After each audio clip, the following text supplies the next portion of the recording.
to Fly Nubian Money, where we help you master your mindset and maximize your money.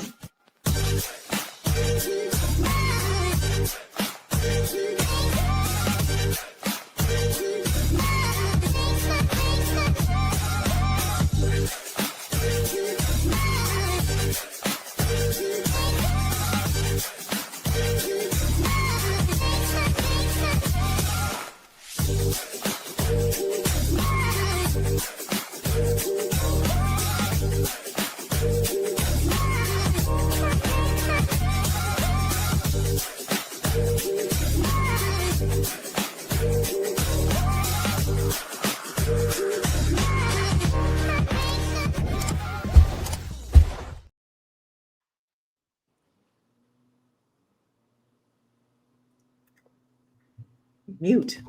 Welcome to Fly Nubian Money. Today we're breaking down a video from a lawyer and a former prosecutor speaking the truth about racial bias in the legal system.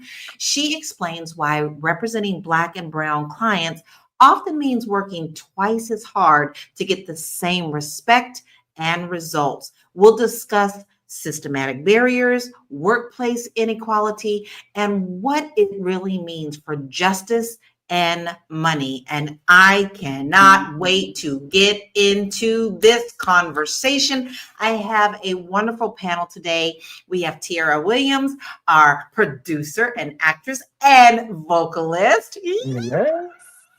We have Minister Connie, entrepreneur, real estate investor, and author. And today we have Marye Dean, Esquire. So as you can see, we have a beautiful panel today. But you know, I have to say one thing before we move on and get into this. You know what day it is? It is Black Out Friday. Who's still with me? I want to see the comments. Who's still with me? Who is not shopping at places on Fridays that don't respect our money or don't respect us? We still are showing them that our dollars still matter, and they do, because it is actually showing. Many of them are coming out with their reports, and a lot of them now are trying to change their tune. So I don't shop anywhere today. Actually, I really don't shop anywhere at all now. Doesn't respect my money. But on Fridays, we all do it as a collective. So go on and put your little comments in, family. Let us know, are you still with us on that? Because we are still standing firm. Now, listen, I do want to get into this conversation, and we do have a fabulous attorney on today. So I cannot wait to hear what Marye has to say, right? But before we get into the conversation, I would like to actually hear your initial thoughts on, do you believe that there is bias within our justice system that definitely puts Black and Brown communities into a very detrimental space? And I'm going to start with you, Tiara. Yes. Quick and easy. That's right. Yes. Now, quick and easy. What about you, Minister Connie? Yes, definitely. I'm experiencing it now. Let's see. We've got another take on that. Okay, Marye, what about you? Unmute yourself. Okay. Is this a loaded question? It is absolutely, it's obvious that it is, right? So yes. So yes. Yeah. So let's watch our first video and let's see what this take says, and we'll be right back right after that for the conversation. It's time to speak up. I have been involved in the criminal justice system since 1997. I've been a prosecutor and I've been a defense attorney. And if anyone out there thinks that our criminal justice system is blind to the race of the person in front of it, it's because you've had zero experience with the criminal justice system. I can tell you from personal experience that if my client that I'm representing is Black or Brown, I have to work twice as hard to make sure that their rights are protected. And even then, with all of the efforts, they generally get harsher sentences than a white client who is charged with the exact same thing. So all of you that are out there saying, well, there's more Black arrests because they commit more of the crimes, shame on you. But thanks for at least letting your racism be on full display so we know who we're dealing with. Go out there and love your neighbor, especially today, your black and brown neighbors, because I promise you, they need it. She was passionate about that. Very. Something had happened that day that she just couldn't hold her peace. And you know, sometimes you try your best to be professional about things, but sometimes something will get in your spirit and you know you have to speak out. So Minister Connie, I want to ask your thoughts on that video. What stood out to you the most with that lawyer's video? You know, kudos to her because it's hard for Caucasian men or women to speak out about injustice. So I want to say thank you to you. The other thing is that she was very passionate. So it she felt like she wanted to cry.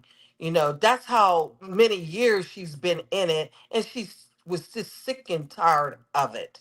And I understand it because I have a story to tell also about being biased with a judge and court and all the kind of things because my family member has been dealing with 33 years of injustice. So yes. Wow. Wow. You know what's interesting? Because I think all of us here on the panel today have something to say about the system. I have definitely had experiences with that with close family members, but I also have a little bit of a flip side that I am also having problems with. But we'll get into our personal stories. Mhm. Marye, I'd like to know, because you see it all the time, what stood out to you about this video from that attorney's experience? What stood out to me? Maybe how heartbreaking it was, right? Mhm. And how sincere she felt. And you know, I'm a graduate of Thurgood Marshall School of Law, and we're taught that a lawyer who is not a social engineer is a social parasite. So I think the thing that stood out to me the most is, well, what am I doing? And how can I change the system? And then I thought about all of, you know, in Texas, we had that sweep of 19 female Black judges that took the bench. And that's how I feel like we level the playing field. Everything else is just kind of playing catch up or being on, you know, the receiving end where we should be put ourselves in positions of power. And so, you know, taking these kind of cases, shout out to Rodney Ellis, who spearheaded the Innocence Project in Texas. Shout out to those judges, Judge Angela Graves Harrington, Shannon Baldwin, Erica Hughes, Toria Finch. Many of those are my classmates.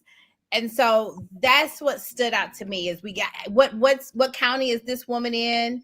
And I wonder, you know, I expected to, you know, I could be a little, I feel like I expect my enemy to take his stance.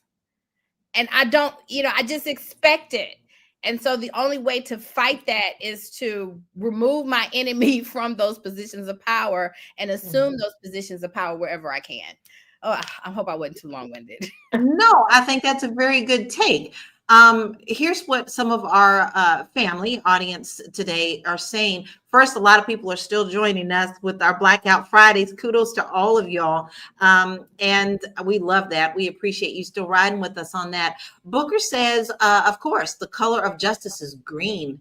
And Deborah says, come on, y'all. The laws were not made for were not made for Wahites. It's always been for Black people. Anonymous, I'm not fooling with you today, but I am going to say, because I have a solution to the problem. Hear me out. How about we don't do crime? That's Anonymous, true. not today. Please don't test me. Don't test me today. I don't have the feeling on that. Dr. Vibe, thank you for being here. He says, B1 family. Booker says facts. I was facing a 30 years in Leavenworth for something I did not do. If I didn't have my own counsel, I would have been locked up for a very long time. And TMI president says Black women need to cease and desist from any leadership positions in American cities. You are Jewish traitors. Ooh, we're so scared. Thank you for joining us anyway. It helps us, you know. Thank you so much. So I love the trolls today. Come on in, babe. But we're gonna take a deep breath, take a commercial, and we'll be back to continue this discussion. Woo! It's a good show right here. But I'm biased. If you are just tuning in, you are watching Fly Nubian Money, where we help you master your mindset and maximize your money. My name is Tiara Williams. I'm also known as Miss Black Hollywood, and I'm the proud producer of this show because it is lit. If you want to receive notifications for when we go live Monday through Friday, 1 to 2 p.m. Eastern Standard Time. All you have to do is text the word Queens to 87948. That's Queens to 87948. That's QUEENS to 87948. Also, if you want to grow your money and not blow your money, all you have to do is go to flynubianmoney.com. There's all kinds of resources, there's courses, there's free giveaways. There's just no reason to be broke in 2025. All you have to do is go to flynubianmoney.com. Obviously, you don't want to be entertained here. You want to know enough to grow. Wait, I need to put that on a shirt. You got to know to grow. Got to know to grow. So know and grow with flynubianmoney.com. And grab those free resources. You shall do. Please make sure you go to flynubianmoney.com. We like to uplift and keep the light going here. So trolls, be damned, because guess what? We're going to shine a light anyway. So Marye, why do you think that Black and brown clients face the extra hurdles in our legal system? Because we're going up against people who are our enemies, and we all know where the prison system, is just another form of modern day slavery. Mm-hmm. And so they're taking advantage of it every way that they can, as soon as what they said, right after we were freed from slavery. I know you didn't want to go there. But I can't help but go there because go there. Power to the people. No, you can't talk about the remnants of slavery and not talk about the prison system. It's just modern day slavery. There's the 13th Amendment, and you can't have a slave unless they have been convicted of a crime. And so populating the slave system now is privatized, and people are still making money off of free human labor. They want to take and use that free human labor. And I am quite offended by the troll who said that maybe we should not commit crimes, when what we know to be true is that we are not the major people who are committing the crimes here, right?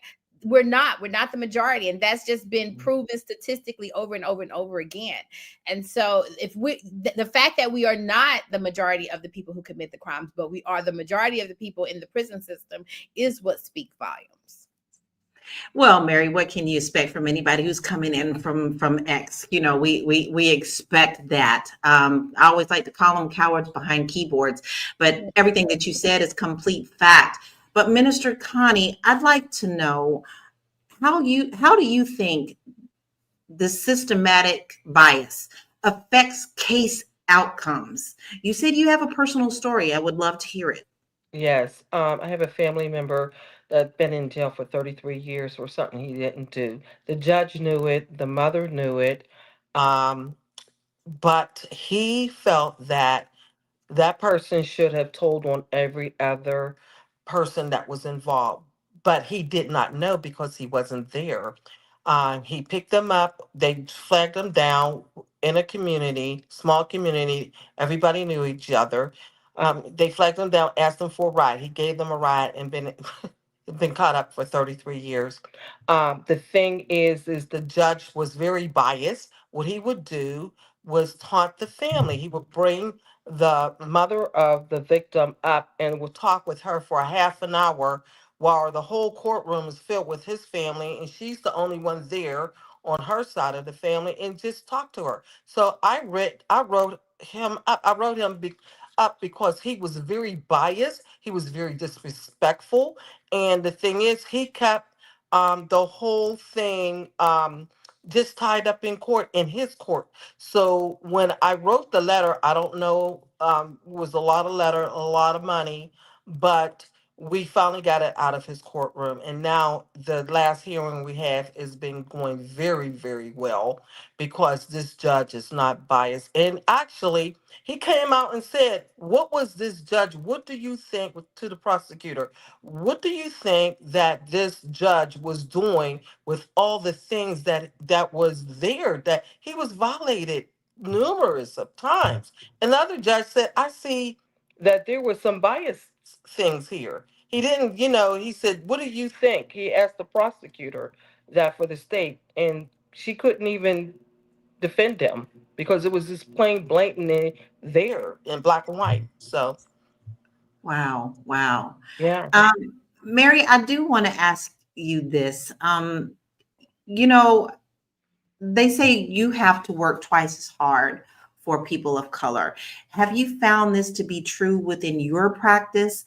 And is there any type of example that you can give us to show that you have worked these cases that, give you more headaches? You know, I just let me just say that I'm an optimist. And so that just because I practice always seeing the silver lining and going through, problems or opportunities in disguise, it's really hard for me to just speak about the negativity of a thing. And I don't practice criminal law as well. So I'm a civil attorney. So I'm not in the criminal justice system. So I feel like I don't know if I could even do a service to talk about how difficult it is because it's just not my reality. So there's one thing that I think a lot of people don't realize, that there is more than one aspect to the judicial system. And I have to be very honest with everyone here. I didn't know much at all about the judicial system.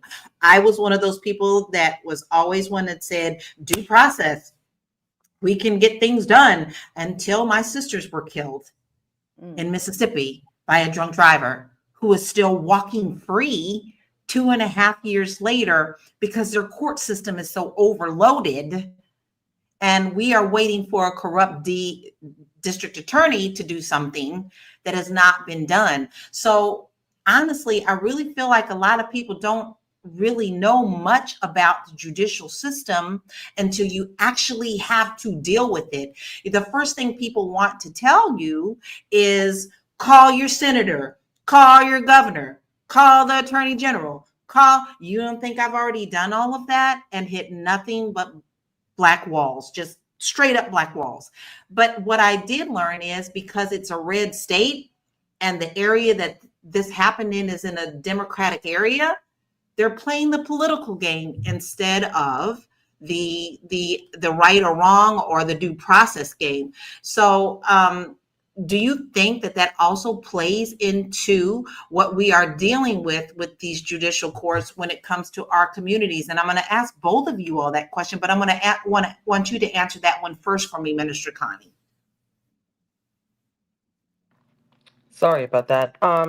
So yes, I truly believe that it does. Like I said, we were from a small community, and the thing is that one of the main things is that the person that committed the crime had a whole lot of ties in the community, and actually he was like a leader, and so there was a lot of death threats on the family if he had said anything, and I think a lot of times that's why things don't get resolved because of things like that.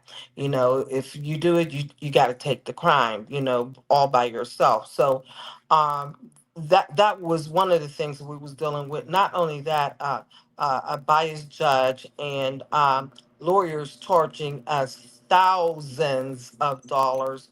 I'm talking way over $100,000, way over. And if we wasn't pretty much all a professional family that was had businesses and self-employed, he would just be in there rotting away. And it's just so sad because economic, it really puts an impact on the family. Every lawyer we talk to wanted $20,000 to $25,000 right off the bat. So Mm. yes, it really affects it affects everything. It really does. I agree with that. It really does. How about you, Mhm. Mary? Do you feel like our political stance that's going on in America has a lot to do with our court systems in our community? Can't hear you. Thanks for the reminder. I do, of course it does, but I just again I urge people to just be louder. I know they say that, you say, well, don't you think I did that? I contacted this person, I contacted the attorney general, I contacted my senator, but be louder, because I guarantee you when you make waves, people listen, right? And that's where movements are started from, and when you think about just the power of your voice, the power that we have, and even the power with the internet. I can shout out to my cousin, Dr. Ronnie Dean Byrne, who caught them trying to change the slavery in the Houston textbooks from slavery to immigration. Mm. Immigration. So they just immigrated over here. And so, and trying to take so when she made a video about it that went viral and got them to change the textbook. And so as small as we think we are, and as little as a voice that we think we have, we do all have the equal power of the internet that gives the little man a much bigger voice. And so you do what you have to do, right? And then there's this thing that we do have called soul power, where we're Mm. able to make magic out of nothing, turn something. And so I'm too optimistic and believing in that. And so and then I guess I believe it even when there's no evidence for you to believe it individually. But that is how I feel like I manifest miracles in my own individual circumstance. Mhm. And so it's the one thing I guess I give to my clients, and I guess I offer to you too. While the political climate may be one thing, and I understand, and sometimes we get stuck in our own individual things that we're going through, but it's because the tide is turning. The last will be first, and the first will be last. And so they can't stop the sun. And so it's like, no matter, believe in yourself, believe in your own voice, and don't stop the fight. And I also encourage you, because there are nonprofit companies out there that can pay free legal fees. That's what you saw, the Innocence Project. There are pro bono attorneys out there. There are also attorneys that you may find with bleeding hearts and who will work with you. Who will take on the case and try for the sake of the publicity and want to bring publicity to it, and and will get their pay that way. So this is just, I guess I'm just trying to encourage you. Well, I'm appreciative of that, because I will be very honest. I am feeling very defeated about it. Just this week, once again, our court got pushed off again. So it's an emotional toll on the family. Every time we come up on a date, only to have the judge push it off once again, while she still gets to spend Christmas, holidays, birthdays with her family. Have you And we're still contacted the rooting. media? Well, did that. Yep. Everything that have been suggested to me has been done. I have been on media. But when you're no longer the key point of the day, no one bothers with you anymore. So my faith in the justice system right now, I'm sorry, I just write that where I am today is I don't trust it, and I don't like it, and I'm thoroughly done with it. And I actually can understand why some people end up trying to take things into their own hands. Now, I'm sure nobody wanted me to say that today, but that is exactly where I am, in the fact that this girl is still walking free after killing 2 people. With that, we're going to take a quick break. I'm going to take a drink, and then we're going to come right back.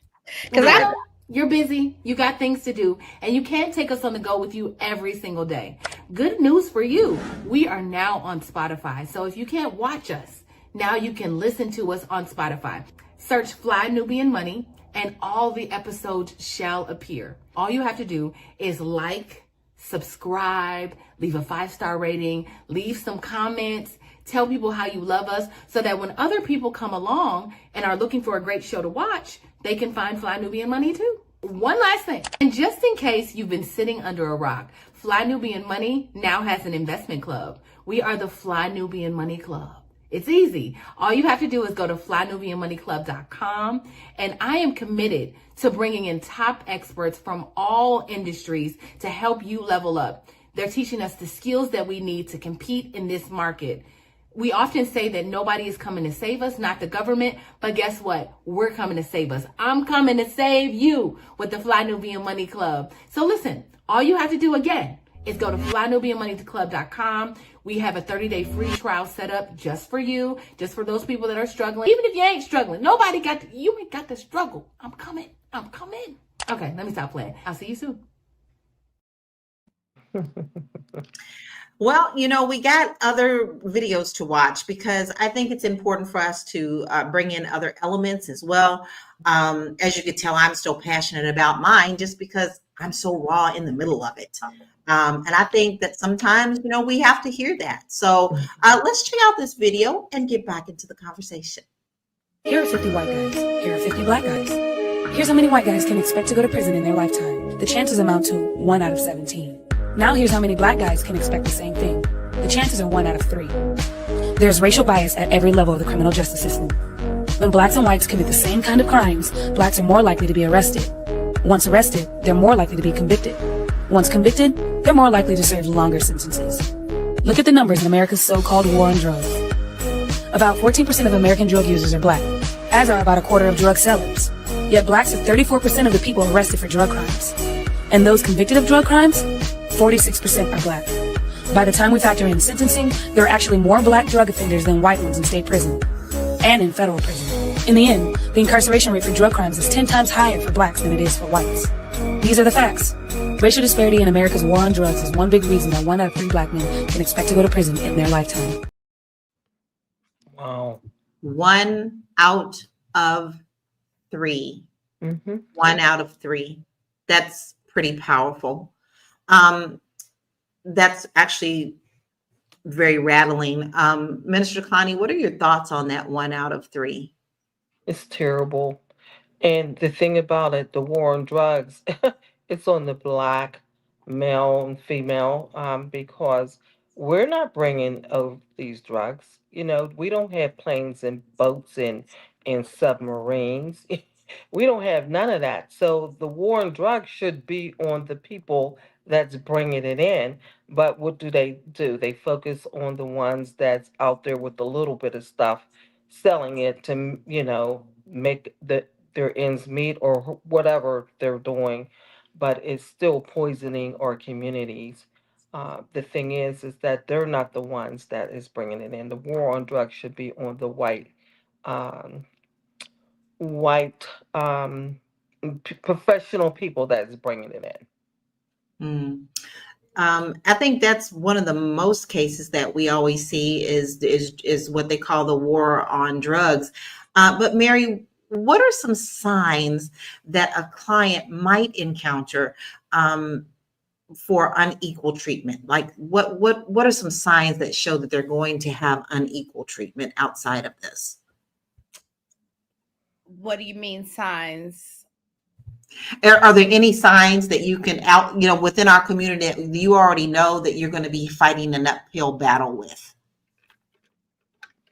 You know what? And I'm going to say this respectfully, and I hope it's not offensive to anybody, but as I watched the documentary about Katrina, and, I lived it. And I'm in Houston, Texas, so we lived it.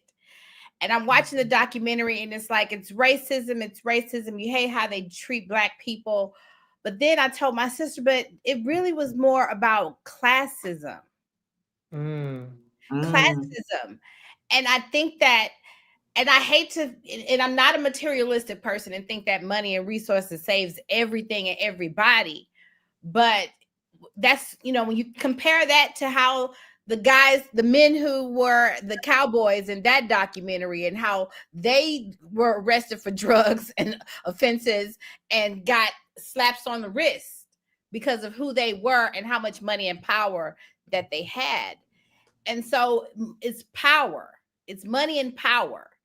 And little person will always be stepped on. And and yes, systematically, they made the Black and the brown man be the little person. But it's money and power. And I don't care what color skin you have. When you have money and power, people just respect you, and you can buy your some good lawyers and pay, because and pay their salary to have them focused on your case. And you can buy your judges too. They do that too, Yeah, And they do. Yep, I unfortunately, totally. it's the truth. And so I think that that is the one true equalizer. And I think that this is America. It is a capitalistic society that we are in.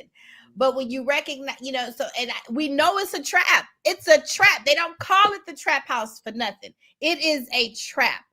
And so my heart bleeds for those people who are 100% innocent and never did anything wrong. Those, they get my ultimate sympathy, because wrong place, wrong time. That is, I'd have nothing to say other than Godspeed to my brothers and sisters who end up in that kind of a scenario, right? But then everybody else, Almighty Lala. you cannot allow yourself to be put into the trap. The trap of quick money, and don't put yourself. So the signs, or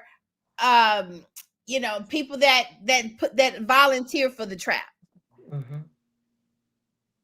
Yeah, yeah, that's true. Someone actually said, "How about we don't commit crimes?" But you know what? That it's a catch-22 in a lot of cases, because you're looking at a lot of systematic racism from the very beginning, and then you look at the disparities that are across the lines. But it all boils down to have and the have-nots. That is definitely true in my case. I feel that way. But Minister Connie, how do you think this impacts trust within the legal system? I mean, you've been through it. You're like, know that you've had some corruption in your, just as I do. So how does this impact the trust in our legal system? It's hard to have trust when you see a judge that's being biased. Actually, he went to court 3 times. Uh, Two of them was a hung jury. The third one, the judge seeing it was going in his favor, he called the hung jury. He just threw his little wrench in it and messed it up. So yeah, it really make you um, be like, wow. But I always say there is a black law and there's a white law. There's laws written for white folks and there's one for black folks. So you have to know that it's not going to be fair. And for those, or like, I love what you said, that volunteers to be in a trap. That's crazy. Young men, come out of the trap of being in the street selling drugs. It's only 3 places you're going to go, and so there is not no way up.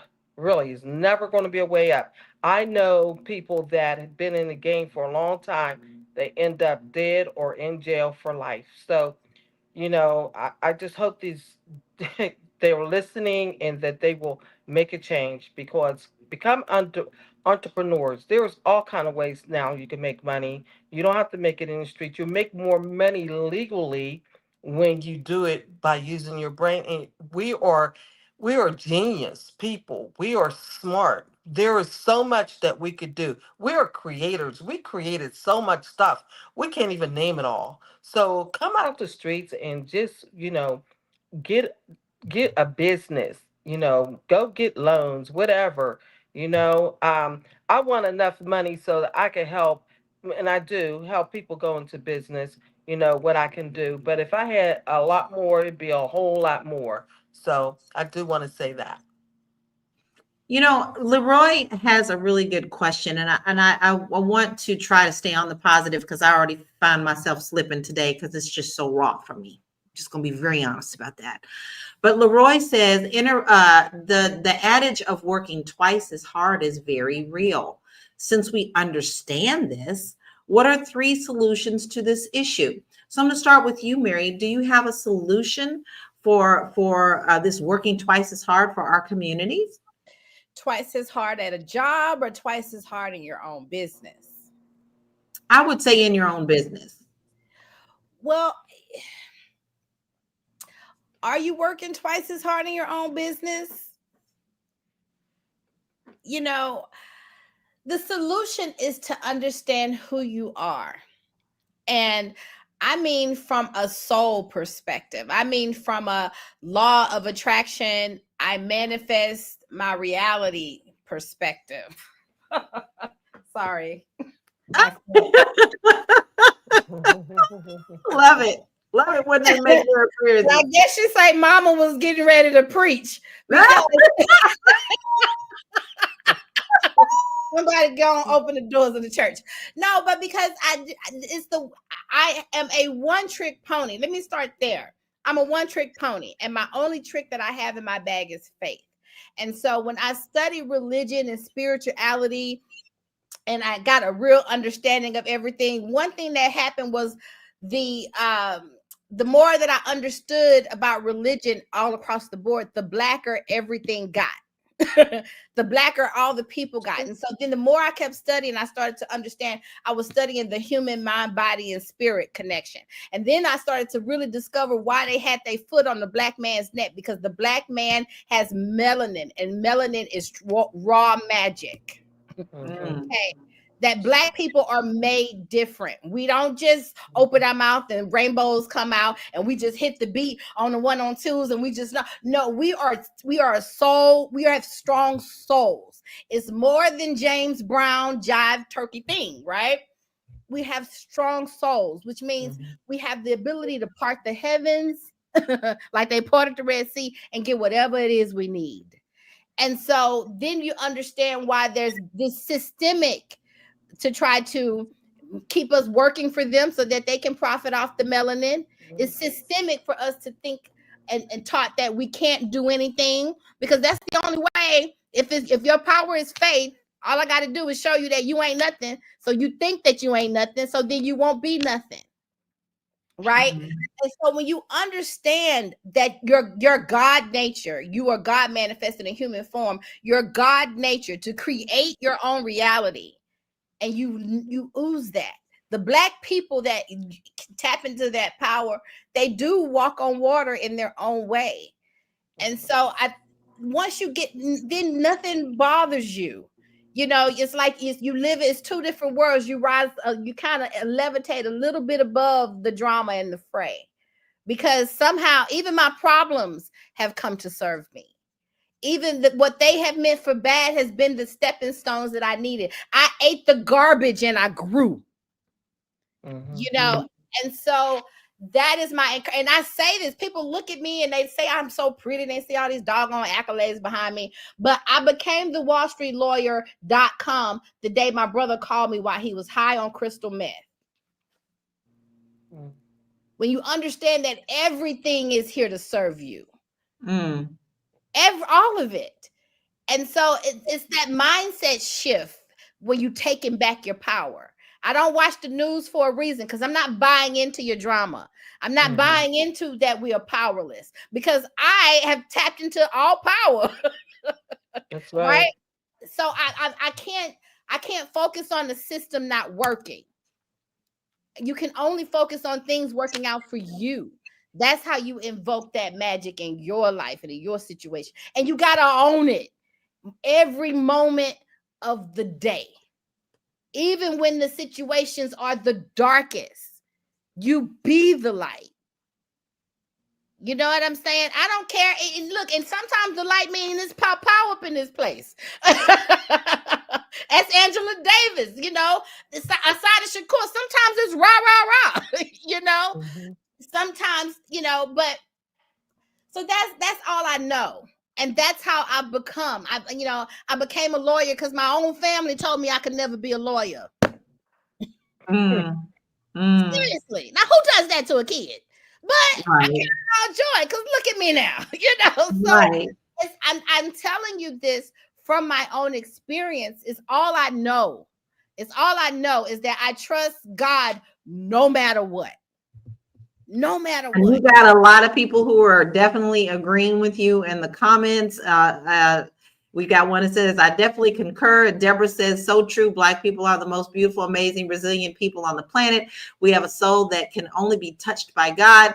Deborah said, we profit from our pain. Kiara said, it's deep. And of course, Anonymous always throws in our good old reparations.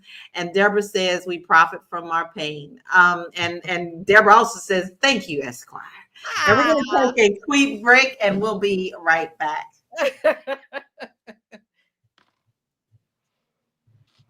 Are you a Black business owner looking to expand your reach? Well, has Fly Nubian Money got good news for you? We are building a Black business directory to connect you with customers who need your services. And here is the best part. It is absolutely free. Email us at info@realvirtual.net. Send us your business name. Tell us a little bit about what you do, what services you offer, your website address, and your contact information. That's it. Together, we are going to build and circulate the Black dollar. Get listed today and start connecting with people who are probably already looking for you. I'm looking for you. I tell you that every time we roll that because I am looking for you. I already told you that I don't shop where my money is not welcome. So therefore, that means I got holes that I need to fill in with Black businesses. So you need to make sure you send all of your information. Do not just send us half of it. We want your business name, your contact information, phone number, email. We want your websites. We want you to even give us a little bio about yourself so that we can connect you. This is all free.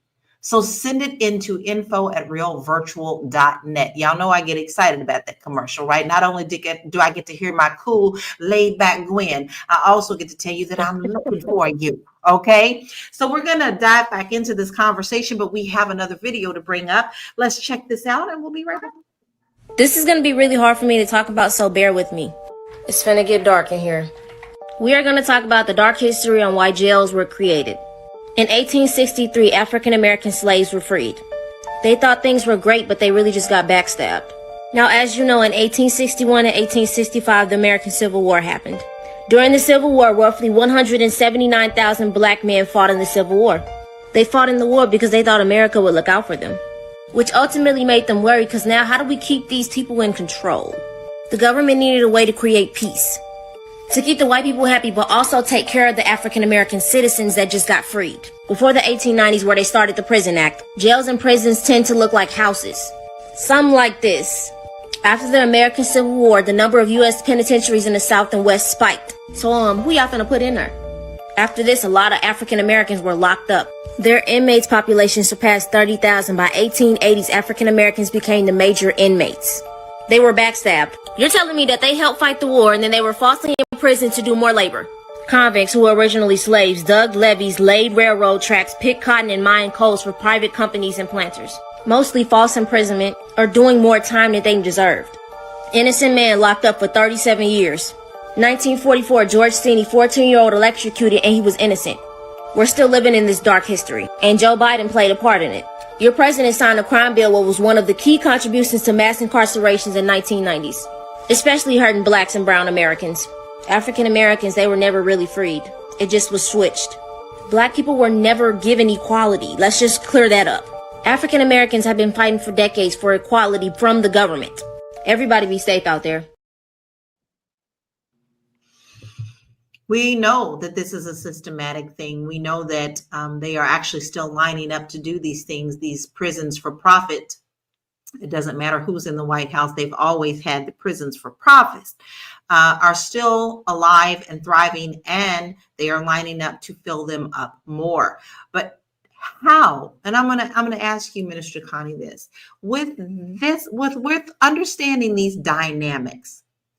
How can we help people make better choices in their lives to prepare for the fights that sometimes we don't see coming at us? We know it, but sometimes it can blindside us. So how can we understand these dynamics to help improve our situation in these legal situations? Well, you know what? There is one judge, really, and that is God.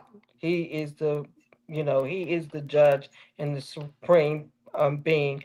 The thing is, one of the things that kept us in front of opening up his case and kept on moving my family member's case is because we strategically prayed, and God would tell us and give us ideas of how to move in this. So So strategically, we give all the praise and glory to him, because he really, really helped us. And so sometimes we got, when we're in a tight spot and we know that there is nowhere to go, you're going to have to pray. You really have to pray and ask the Lord to give you insight on the things that you're going through, not only in the justice system, but in any kind of thing that you're going through in life. But one of the things I would say is to, um, just like, be connected. Sometimes being connected in your community helps a lot too. There is a lot of free things that is out there. We did go through the innocent program, but it was the list was so long. We went through it. He was accepted. The problem was that it was all everything that they presented was shot down, everything, because like I said, it was in that judge's court. He was very, very biased, so anything that came his way was shot down. So we did a whole lot. So we just kept it in prayer. But there is a lot of programs out there that you can apply for, or just go and talk to them. So that's what I would say. Pray, ask the Lord to direct you in the way you should go. He said if we acknowledge him in all of our ways, he will direct our path. And that's just what he has been doing with my family member, directing our path. And sometimes you just have to be quiet and listen. And that's the point of my silence this week. I've been in prayer all week and meditation, because there's only so much that you can take when you're feeling the injustices that are going on that won't make you crazy, because you can let yourself get crazy. I'm grateful for my family, and I'm grateful for my husband, who balances me when he sees that I get into that dark place, that steps in and says, let's go outside and breathe a little bit, or is willing to pray with me over the situation.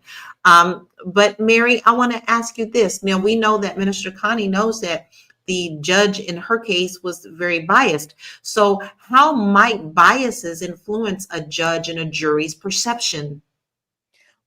Well, as you said that, I kept thinking, I'm like, well, have y'all appealed his rulings? We are bound by ethics. So if he is breaking any type of rules, then he is subject to disciplinary action. And so, making sure the record is preserved on appeal, calling out those biases. But I say, calling out those biases in a very public way, right? Because nobody likes bad publicity. But this is that's a public seat. And so, bring it into the media's attention and doing whatever you have to do to create publicity for it. But do not let it go unnoticed. Do not be silent. You do have a voice, right? Just because he denies something, or it ain't the end all be all. He got a boss, and his boss got a boss, and his boss got a boss. And that's what we call the Supreme Court. Okay. So the system, as a lawyer, I think part of me, kind of break my heart a little bit to hear people say, I don't trust the legal system. And I feel like, what do you mean you don't trust the legal system? The legal system, you're supposed to be, legal system is you. This is, your local government is supposed to be a reflection of you. And so it's if you don't like something, change it. Change it. Be a part of the change. Be a part of the, getting people out of office, supporting somebody else. Be more active. Problems. I say God loves me too much to allow suffering into my life for nothing.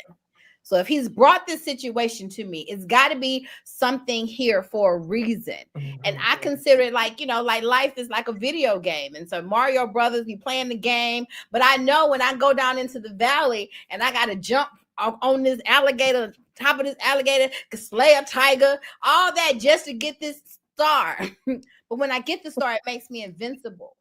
And so I encourage you two beautiful, Black, intelligent women on this live with me on this wonderful, great Friday. I encourage you to to lean into the pain, lean into the lessons, and let the situation change you in the ways that the reason why you are you have been blessed to go through this situation. It might I might be on the live with the next judge. All judges ain't got to be lawyers. I might be on the live with the next chief of staff for the next judge. You don't know why you have to endure this pain, but I encourage you that it is for a reason. That there's a blessing in it for you somewhere. All right. I be feeling preachy, but That's okay. I'm enjoying it. Well, we definitely have another video to watch, so let's check this out and we'll get right back into the conversation. And the evidence is going to show that law enforcement tampered with evidence to meet their such high burden of proof. The angry criminal in front of me is defending himself in court. He is shouting so loudly that both the jury and the judge are perplexed. Those unaware of the details might actually believe he's been wronged. However, the truth is that this black man named Ronnie O'Neal III shot his wife with a gun and axed his 9-year-old daughter to death. He also stabbed his 8-year-old son and set the house on fire in an attempt to destroy the evidence. His 8-year-old son, despite severe burns and a ruptured stomach, staggered out of the house and escaped. I think this man believes not in God, but in the devil, Satan. To this day, he still argues his case as if he's doing something right. But his only surviving son, serving as a key witness, testified against him. The brave boy's first words in court were, "My dad killed my mom." On the evening of March 19, 2018, around 11 p.m., in Riverview, Florida, USA, Ronnie O'Neal killed his wife and... Now, we all know that was actually really hard to watch, especially when people feel that they can advocate for themselves and they're already up against things. Now, this man here had already done these crimes and he was fighting for himself, and we clearly could see that he had some issues, mental as well. So we have a lot that's actually going on in that, and I think that also still has a lot to do with our judicial system. So Minister Connie, do you think that there is also a lot of room right now that is going on with the mental thing that is going on when it comes to the judicial system and our communities? Yes. Oh, yes. Mental health is really real, and the thing is that that person was displaying mental health. To do that to your family, you have to be very insane, or the devil is taking over your mind. That is so cruel and heinous. But yeah, mental health is real. I'm a partner in a mental health clinic, and the one thing that I have to say about um, people that are black and brown, they do not think that they should seek mental health. But you will find that a lot of men that is in jail have some mental issues. A lot of them do. What they're doing now is they are now having therapists to come in and talk to them to see where their mindset is at, and they do a psychological test on them now, which is good. And sometimes they have mental health court now. So if they are that mental, they will be able to go and get a lesser sentencing for their mental health. And they got drug court too, where they could go and have treat their drug addiction. So those are good things that has came about. But mental health is definitely real. I would say that, just like all the other parts of our bodies, it break down. Well, the mind's going to break down too. Not all the time, but it can, especially with stress, because a lot of us is under stress. You know, the economy and especially the administration that is in that's in place right now is has caused a lot of stress upon people. I hear it all the time. They're talking about it. So yes, mental health is really real.